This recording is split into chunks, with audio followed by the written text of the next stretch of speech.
Picture this. It's 3 a.m. in Arkansas. While most of America sleeps, a digital nerve center is orchestrating one of the most complex logistical operations on Earth. 9,000 trucks are rolling across highways. 210 distribution centers are humming with activity. And somewhere in China, a factory is loading containers destined for shelves in Middle America, all controlled by algorithms that can predict what you'll want to buy before you even know it yourself. This isn't just retail. This is warfare. Economic warfare fought not with armies, but with data, trucks, and ruthless efficiency. And at the center of it all sits Walmart, a company that didn't just sell products. It rewrote the rules of global commerce and turned supply chain management into the most powerful weapon in modern business. But here's the question that should terrify every competitor. How did a discount store from Arkansas become so efficient that it crushed entire industries and forced the world's biggest companies to play by its rules? The answer lies in a supply chain so sophisticated, so relentlessly optimized, that it doesn't just deliver everyday low prices, it creates them. Welcome to the story of how Walmart became the undisputed king of the supply chain. The year was 1962. While most retailers focused on buying trendy products and creating appealing store displays, a man named Sam Walton was obsessing over something entirely different: the invisible machinery that gets products from factories to customers' hands. Walton had a radical theory. He believed that customers would drive miles out of their way, not for flashy marketing or luxury experiences, but for one simple promise: the absolute lowest prices possible. But here's what made Walton different from every other discount retailer. He understood that low prices weren't just about negotiating with suppliers. They were about reimagining the entire flow of goods from factory floor to store shelf. People think we got big by putting big stores in small towns, Walton once said. Really, we got big by replacing inventory with information. That one sentence contains the DNA of Walmart's empire. While competitors stockpiled products in expensive warehouses, Walton envisioned something revolutionary: a supply chain that moved products so fast and so efficiently, you'd barely need to store them at all. In 1970, Walmart opened its first distribution center in Bentonville, Arkansas. This wasn't just a warehouse. It was the beginning of a logistics revolution. Instead of suppliers shipping directly to individual stores, everything would flow through centralized hubs. Imagine replacing thousands of scattered streams with a few mighty rivers, and you'll understand the power of what Walton was building. But the real breakthrough came with something called cross-docking. Picture a massive warehouse where trucks arrive on one side, unload their cargo, and within hours, sometimes minutes, that same cargo is loaded onto different trucks heading to stores. No long-term storage, no dusty inventory sitting around for months, just pure, relentless flow. This single innovation reduced Walmart's distribution costs to just 1.7% of sales, while competitors like Kmart were stuck at 3.5% and Sears at 5%. That might sound like a small difference, but in retail, where margins are razor thin, that gap was like bringing a machine gun to a knife fight. While other retailers were still using pen and paper to track inventory, Walmart was building something that looked like science fiction. In 1975, they leased an IBM 370/135 computer system, making them one of the first retailers to electronically link every store with every distribution center in real time. Think about what this meant.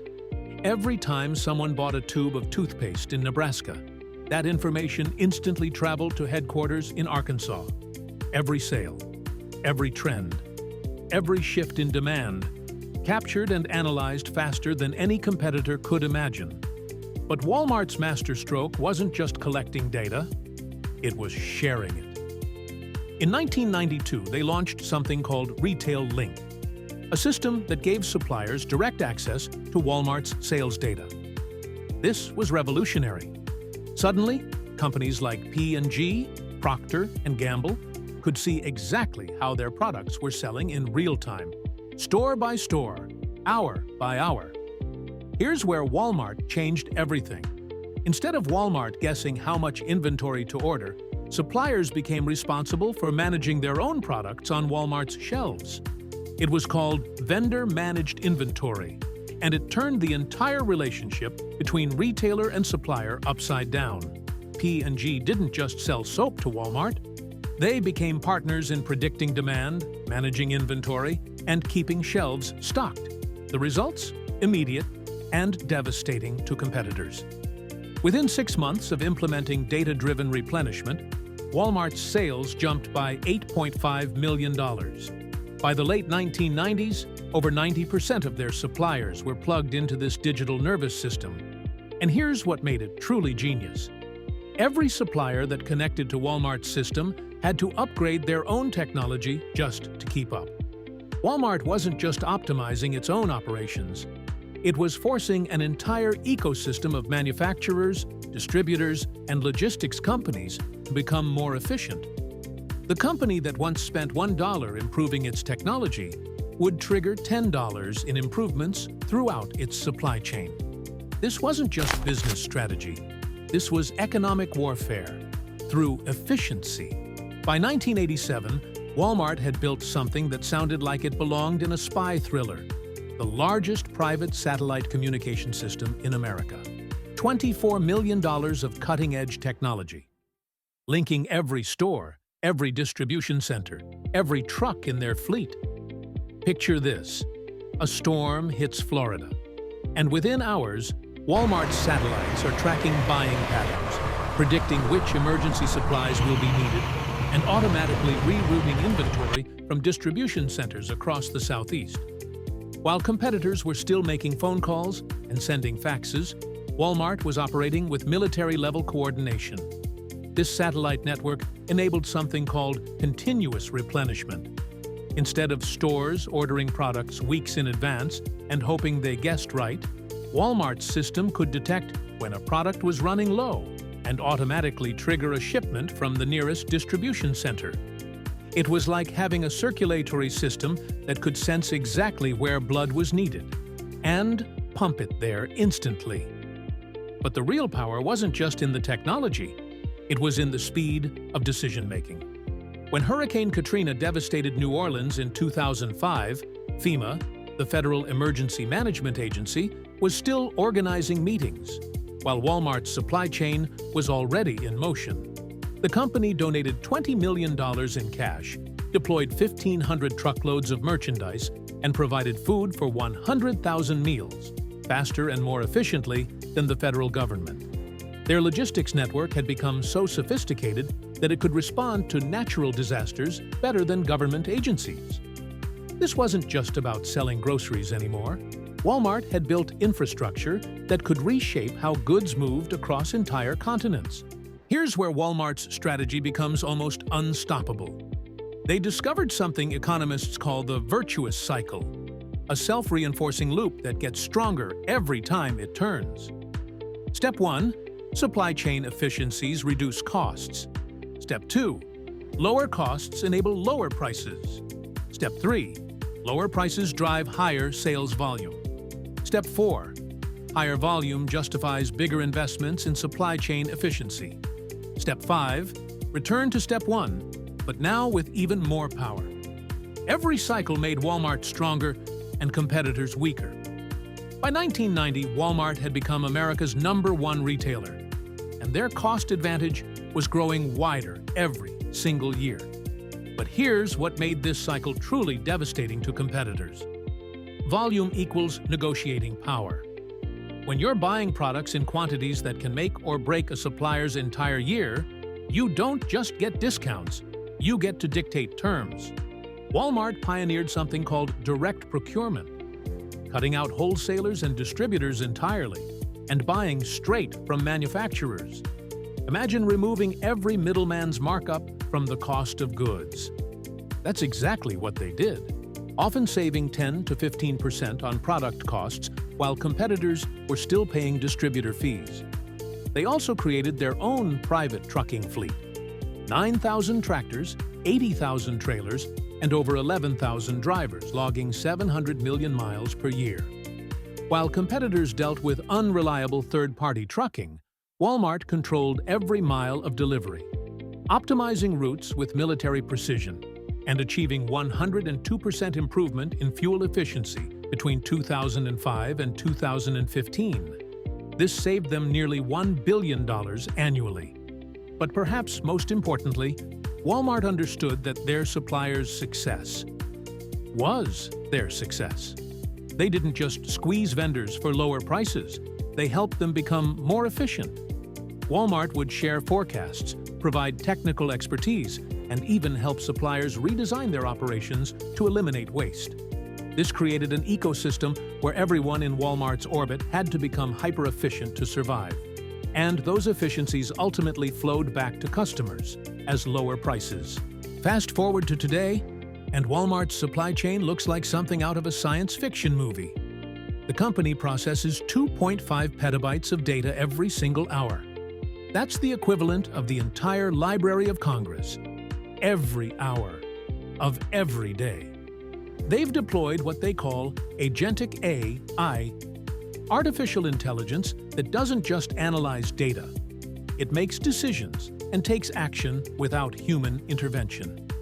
Picture this: algorithms that can predict a hurricane's path, pre-position emergency supplies, and automatically adjust pricing across thousands of stores, all before the first raindrop falls. By 2026, roughly 65% of Walmart stores will be serviced by automation, and 55% of fulfillment center volume will move through automated facilities.